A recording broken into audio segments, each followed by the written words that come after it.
सदाशिवसमारम्भाम्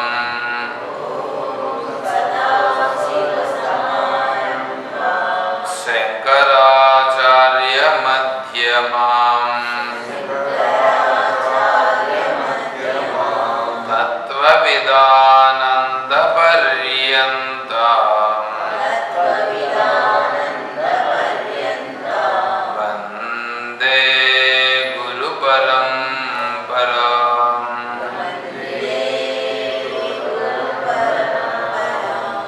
ॐ श्रीगुरुभ्यो नमः।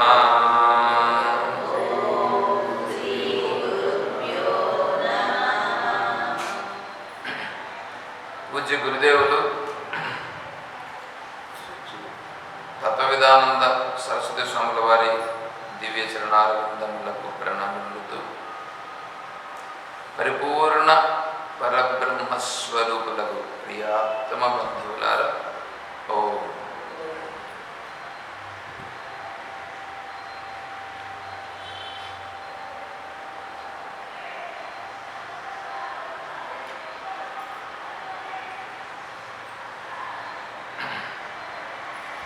యదా సర్వే ప్రముచ్యంతే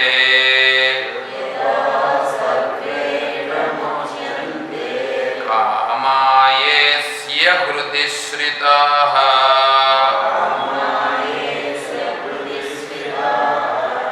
అథ మర్త్యోऽమృతో భవ యత్ర బ్రహ్మ సమశ్నుతే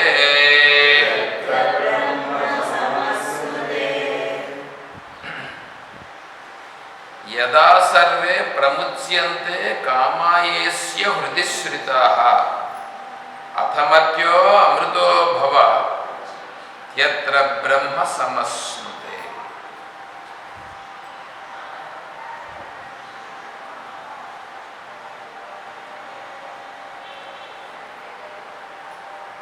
బ్రహ్మ సమశ్నుతే. బ్రహ్మ సమశ్నుతే అంటే బ్రహ్మతో సమానమగును. బ్రహ్మతో సమానం, బ్రహ్మతో సమానమగును అంటే అప్పుడు బ్రహ్మన్నాడు, బ్రహ్మతో ఈయన కూడా సమానం అవుతాడు అట్లనేం కాదు. బ్రహ్మవిత్ బ్రహ్మైవ భవతి.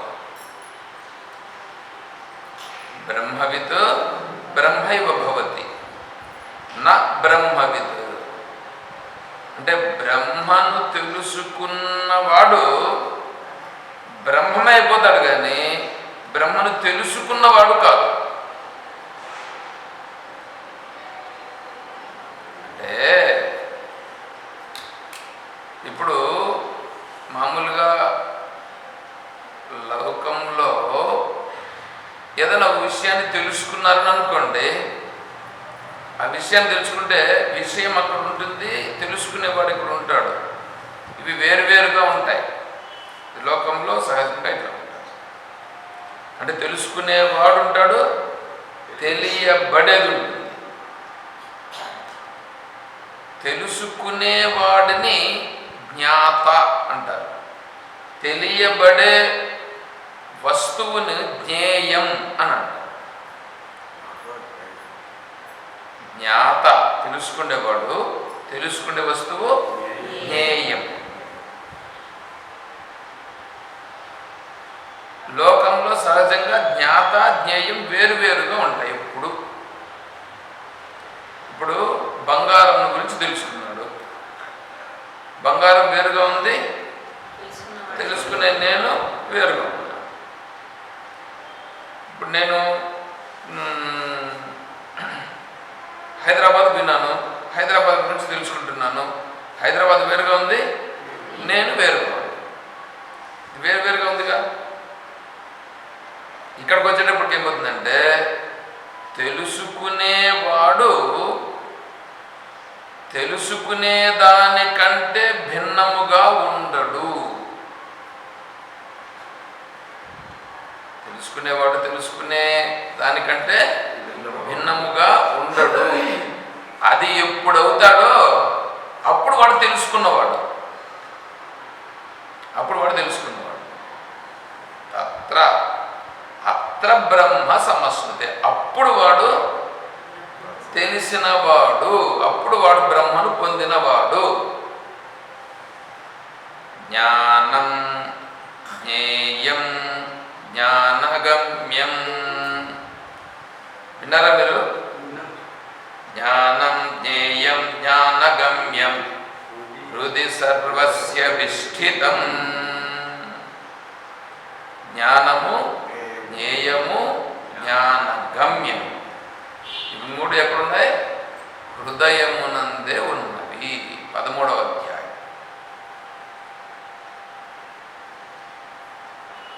ఇప్పుడు ఇక్కడ వాడు బ్రహ్మను బ్రాహ్మీ స్థితిని పొందినాడు. బ్రాహ్మీ స్థితిని పొందినాడని మనకి ఎట్లా తెలిసింది? తెలియాలి కదా.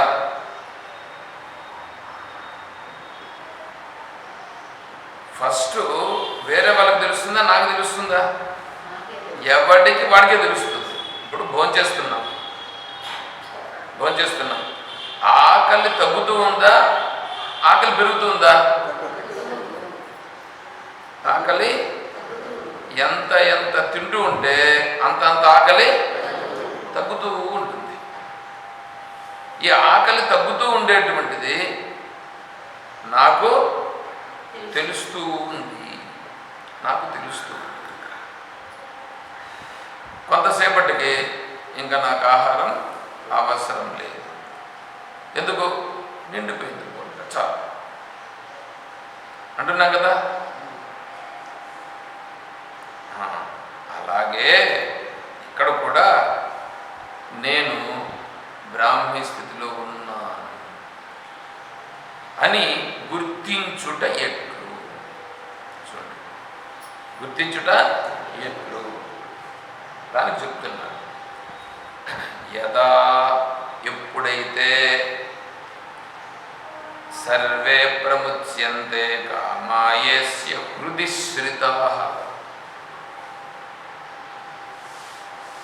దీనికంటే ముందు 2వ అధ్యాయంలో స్థితప్రజ్ఞస్య లక్షణాలు ఉన్నాయి. స్థితప్రజ్ఞస్య లక్షణాల్లో ప్రజహాతి యదా కామాన్ సర్వాన్ పార్థమనోగతాన్ ఆత్మన్యేవాత్మనాతుష్టః స్థితప్రజ్ఞస్తదోచ్యతే. స్థితప్రజ్ఞుడని వాళ్ళను చెప్పబడుతాడు.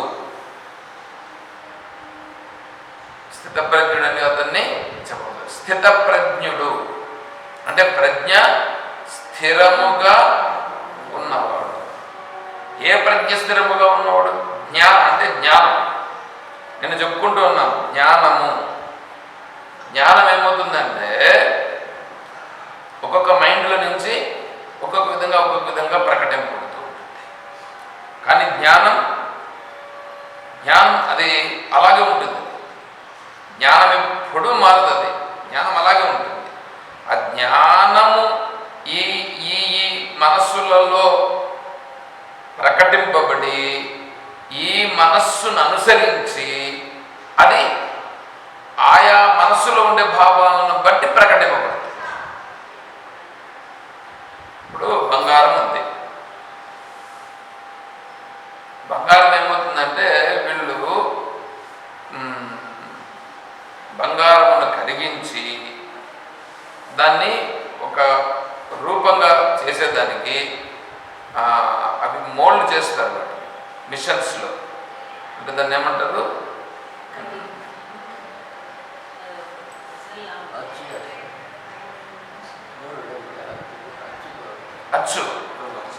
అచ్చుల్లో పోస్తారు. అచ్చుల్లో పోసినప్పుడు ఏమవుతుంది? ఆ బంగారు ఆ షేప్స్లో వస్తుంది. అవునా? ఇప్పుడు ఆ షేప్స్లో వచ్చింది బంగారం ఉన్నది ఆ షేపుల్లాగా తయారయ్యింది. ఆ షేపుల్లాగా తయారైంది. ఆ షేపులో ఎందుకు తయారైంది? ఆ అచ్చులో పోసినాం కాబట్టి అలా తయారయ్యింది. బంగారంలో ఏమైనా మార్పు ఉందా? బంగారంలో మార్పు లేదు. ఆ బంగారుని అచ్చు అలా చేసింది, అలా అలా ఉండేటట్లుగా చేసింది. అలాగే ఇక్కడ జ్ఞానం ఉన్నది, జ్ఞానం ఉన్నది. ఆ జ్ఞానం ఏమవుతుందంటే అందరి మనస్సులు అనే అచ్చులు, మనస్సులు ఏంటివి ఇప్పుడు? అచ్చులు. ఆ మనస్సు అనే అచ్చులో ఈ బంగారం అనే జ్ఞానము వస్తూ ఉంటుంది. అది వస్తూ ఉంటే ఈ మనస్సు ఏం చేస్తుందంటే ఈ మనస్సున్న దాన్ని బట్టి జ్ఞానం ప్రకటింపబడుతుంది. ఈ మనస్సును బట్టి జ్ఞానం ప్రకటింపబడుతుంది. జ్ఞానములో మార్పు లేదు, మనస్సులను బట్టి అందులో ప్రకటింపబడుతున్నటువంటి జ్ఞానము వేరుగా తెలియబడుచున్నది.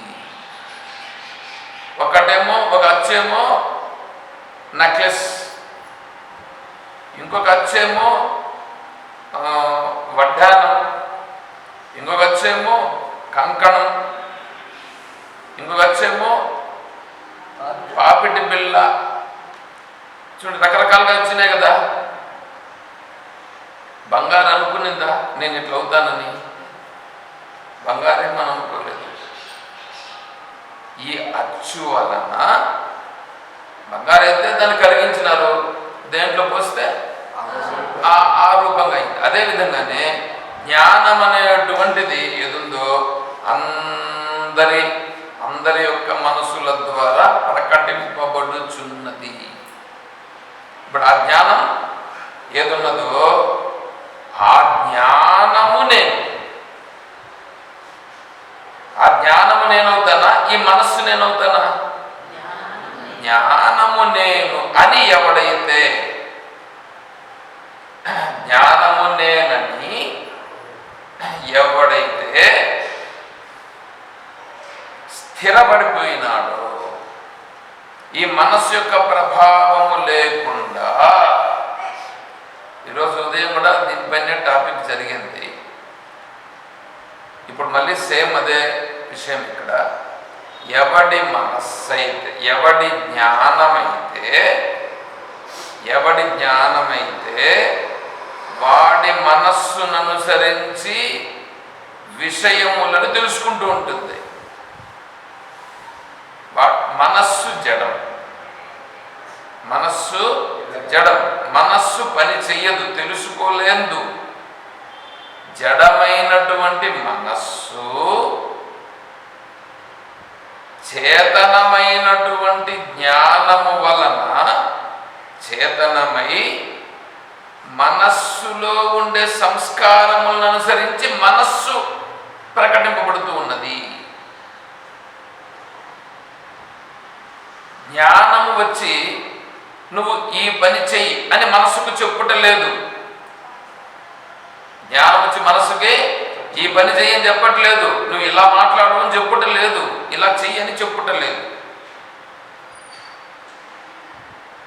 ఈ మనస్సులో ఉన్న సంస్కారములు, ఈ మనస్సులో ఉన్న సంస్కారములను అనుసరించి ఆ మనస్సులో ఉండేటువంటి సంస్కారములను ప్రకటింపజేయుచున్నది ఆ మనస్సు. ఇప్పుడు చూడండి, కరెంట్ ఉంది, వీటికి వచ్చే లోపల సౌండ్, దీంట్లోకి వచ్చే లోపల, దీంట్లో అంటే ల్యాప్టాప్లోకి వచ్చే లోపల విషయాలన్నింటినీ చూపిస్తుంది. ఆ ఫ్యాన్ తిరుగుతుంది, ఫ్యాన్లో గాలి రూపంగా ఇక్కడ ప్రకటింపబడుతున్నది, లైట్లో వెలుగు రూపంగా. ఇప్పుడు కరెంట్ ఏమన్నా వచ్చి నువ్వు తిరుగు అన్నదా? నువ్వు సౌండ్ చెయ్యి అన్నదా? ఏమన్నా అన్నదా? మరి ఇవంతా ఇది సౌండ్ చేస్తూ ఉంది, ఇదేమో ఇక్కడ ప్రకటింపజేస్తుంది, ఆ ఫ్యాన్ ఏమో తిరుగుతుంది, ఆ లైట్ ఏమో వెలుగుతూ ఉంది. వీటన్నింటికి ఆధారం కరెంట్. కరెంటు ఏం చెప్పట్లేదు, కరెంటును ఉపయోగించుకొని ఇవి పని చేయించు. ఇవన్నీ మనస్సులో అనుకోండి. ఒకవేళ ఇప్పుడు ఎవడైతే ఆ మనస్సు అనేటువంటిది ప్రారంధాన్ని అనుసరించి వాడి కర్మను అనుసరించి వచ్చి ఉంటుంది. ఆ మనస్సు అందరిది ఒకటే మనస్సు కాదుగా, కర్మను అనుసరించి వాడికి వచ్చి ఉంటుంది. అలా ప్రారంధాన్ని అనుసరించి కర్మను అనుసరించి వచ్చినటువంటి మనస్సు ఏది ఉందో ఆ కర్మను అనుసరించి అది చేస్తూ ఉంటుంది. చేసిన ఎవడైతే ఈ మనస్సు చేత చేస్తుండేటువంటి ఈ మనస్సు పనులున్నాయి, ఈ మనస్సు ఈ కర్మలు నేను కాదు, ఈ మనస్సు ఈ కర్మలు నేను కాదు, ఇవి కర్మకు సంబంధించినటువంటివి, నేను జ్ఞానస్వరూపుడునని స్థిరమైపోయి ఉంటాడు. నేను జ్ఞానమని స్థిరమైపోయి ఎవడున్నాడో అతను స్థిత ప్రజ్ఞుడు. నేను జ్ఞానమని స్థిరపడిపోయాను. నేను జ్ఞానమని స్థిరపడిపోయినటువంటి వాడు ఇతను జ్ఞానమని స్థిరపడిన వాడని గుర్తించుట ఎట్లు? అప్పుడు ఈ మనస్సు దీని సంస్కారాలను చేస్తూ ఉందిగా. కొంతమంది ఎట్లాంటి వాళ్ళు ఉంటారంటే ఏదో ఎప్పుడన్నా విని ఉంటారు, నేను ఆత్మ, నేను బ్రహ్మను అంటాడు. పనికిరాని చెత్త పనులన్నీ చేస్తుంటాడు, పనికిరాని వెధవ పనులన్నీ చేసేది, వెధవ పనులన్నీ చేసేదిను నేను బ్రహ్మను. అనుకుంటే జ్ఞానాన్ని ఏమనాలి మనం? మళ్ళా మాట్లాడితే భగవద్గీత చెప్పేది, భగవద్గీతలో అట్లా చెప్పినారని అనేది. భగవద్గీత తెలుసా వాడికి? ఇప్పుడు ఒకటి చెప్తానండి, నేను స్థితప్రజ్ఞుడను, నేను స్థితప్రజ్ఞుడను, నేను స్థితప్రజ్ఞుడను అన్నప్పుడు ఎట్లా ఉంటుంది? ఈ శరీరము, ఈ మనస్సు, దీనికి సంబంధించినటువంటి కర్మలు నేను కాదు, నేను కాదు. మరి నేనెవరు?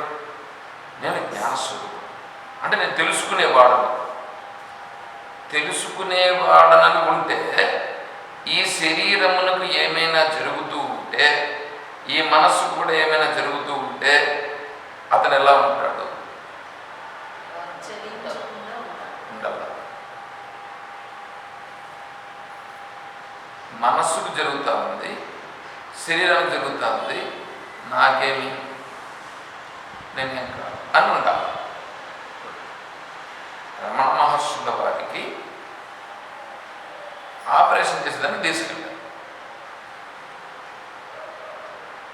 ఆపరేషన్ చేసుకుని తీసుకెళ్తే స్వామివారు ఏమన్నారంటే, ఒక 5 నిమిషాలు ఉన్నాడబ్బా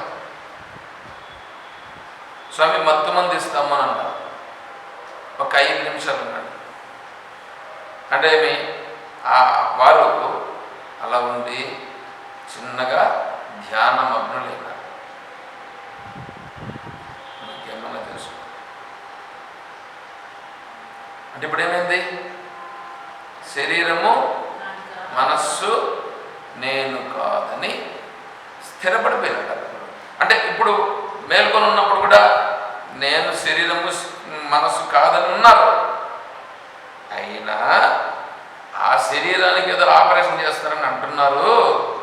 సరే చేస్తారు కదా, చేయని, ఎందుకంటే దాని ప్రారంభం అది ఎట్లా ఉంది, చేయని అని చెప్పి చేపిస్తూ వారు అలా ఉన్నారు. సరే అయిపోయింది, ఆపరేషన్ చేసేసారు, అయిపోయింది. తీసుకొని వచ్చారు, స్వామీజీని బెడ్ పైన పడుకోబెట్టారు. సరే ఇంజక్షన్లు వేశారు. మరుసటి రోజు పొద్దున్నే డాక్టర్ విజిట్కి వచ్చారు. స్వామీజీ నొప్పిగా ఏమన్నా ఉన్నదా అని అడిగారు.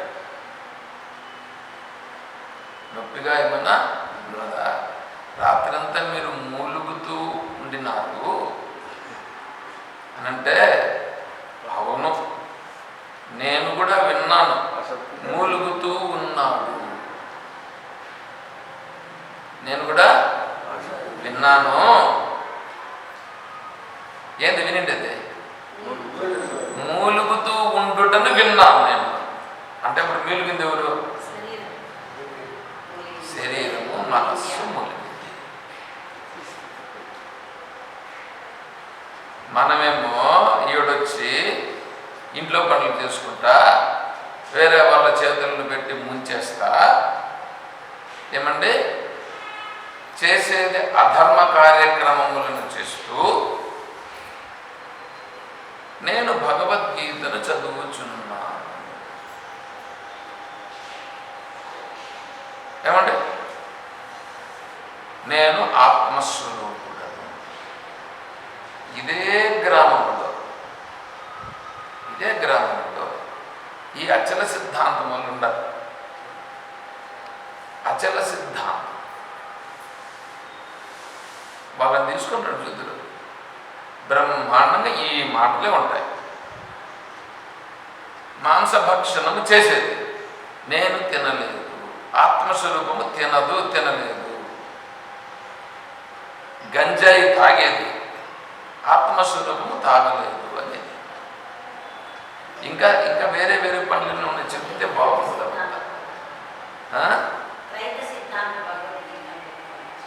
త్రైత సిద్ధాంతం వాళ్ళది ఇంకొకటి ఉంది, దాన్ని చెప్తే ఇంకా బాగుండదు.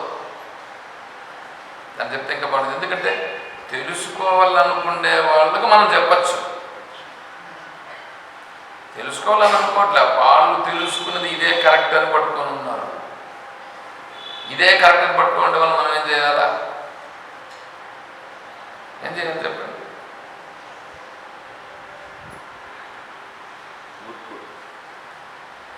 మీకు ఫ్రీగా ఇస్తాం త్రైతా సిద్ధాంతం బుక్స్ ఒక సెట్, మీరందరూ తీసుకుంటే అన్నారు అనుకోండి, మాకు ఒక సెట్ సిద్ధాంతం ఒక సెట్ ఫ్రీగా వస్తుంది కాబట్టి మేమంతా తీసుకుంటాం అని తీసుకుంటారు.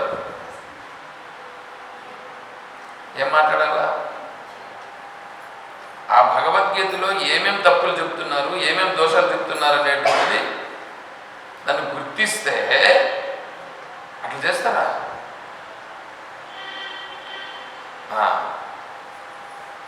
త్యజ ధర్మమధర్మంచ ఉభే సత్యానుతే త్యజ.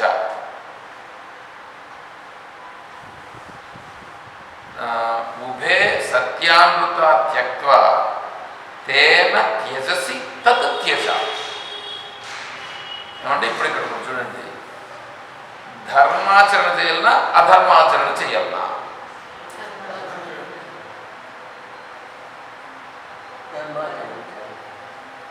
ధర్మాచరణ చేయాలి. ఎందుకు?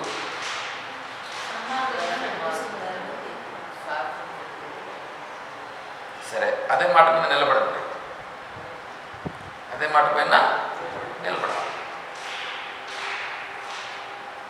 ఇప్పుడు మీరు ధర్మస్వరూపుల అధర్మస్వరూపుల?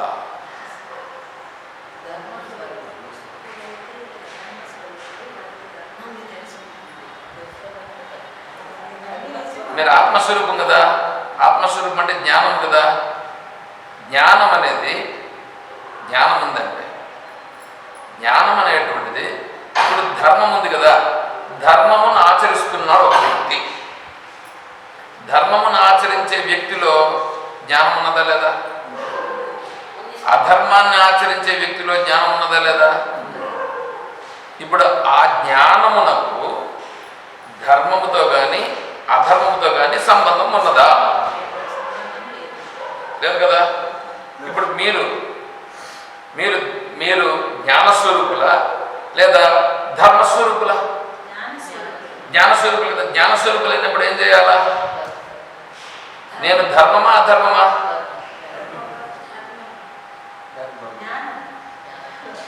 కదా. నేను జ్ఞానమైనప్పుడు ఇప్పుడు ధర్మంగా ఉండాలనా అధర్మంగా ఉండాలనా? ధర్మంగా ఉండాలనా? ధర్మంగానూ ఉండాల్సిన పని లేదు, అధర్మంగానూ ఉండాల్సిన పని లేదు. జ్ఞాన స్థితిలో నిలబడి ఉండాలి. అర్థం కాదు? అర్థమైందా? ఇప్పుడు అర్థమైందా?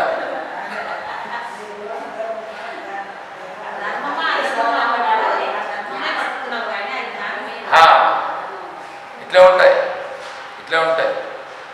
అంటే ధర్మమునందు ప్రకటింపబడుతూ ఉన్నది జ్ఞానమే, అధర్మమునందు ప్రకటింపబడుతున్నది కూడా జ్ఞానం. ఇప్పుడు జ్ఞానం అనేది రెండింటికి సమానమే, దేనికి వ్యతిరేకం కాదు, దేనికి అనుకూలము కాదు, రెండింటికి సమానమే. కాబట్టి ఇప్పుడు నేను ధర్మస్వరూపుడునా అధర్మస్వరూపుడునా, ధర్మపక్షంలో ఉండాలన్నా అధర్మపక్షంలో ఉండాలన్నా? జ్ఞానస్వరూపుడు.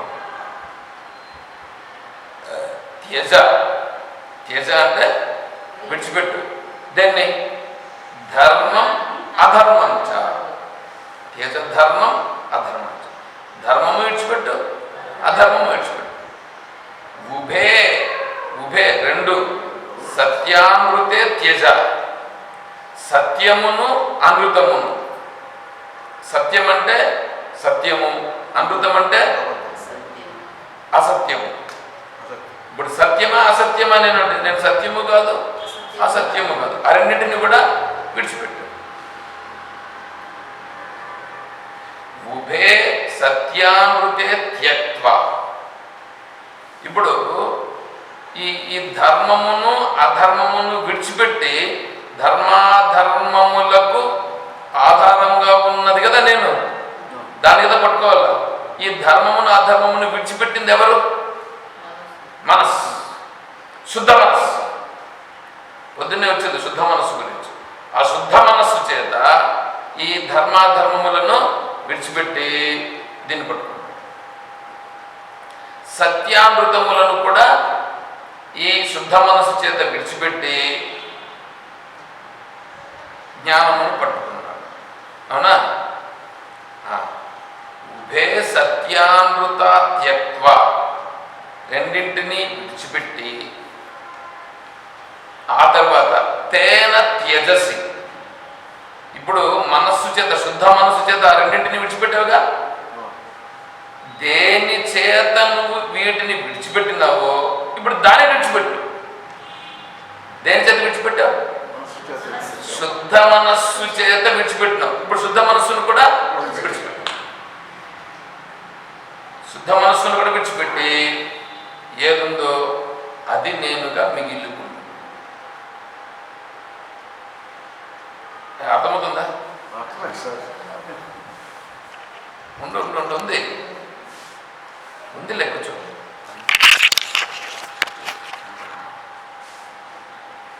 కాబట్టి అలా ఉన్నాడే, అలా ఉన్నటువంటి అతను స్థిత ప్రజ్ఞ, స్థిత ప్రజ్ఞుడు. ఆ స్థిత ప్రజ్ఞుడు ఇప్పుడు ప్రజహాతి యదా కామాన్, ప్రజహాతి యదా కామాన్ సర్వాన్ పార్థ మనోగతాన్. దానికంటే ముందు ఇంకొకటి వస్తాయి.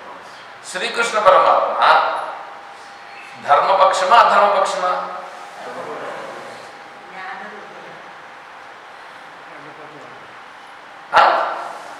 రెండు పక్కల ఉంటాయి. ఇప్పుడు యుద్ధం చేస్తారు, యుద్ధం చేసినాక అడిగారుగా, ఇద్దరు అడిగారుగా, ఇద్దరు అడిగారు, ఇద్దరికి సమానంగా ఇచ్చాడు. ఓకే, అయితే ఏమన్నాడు? నేను యుద్ధం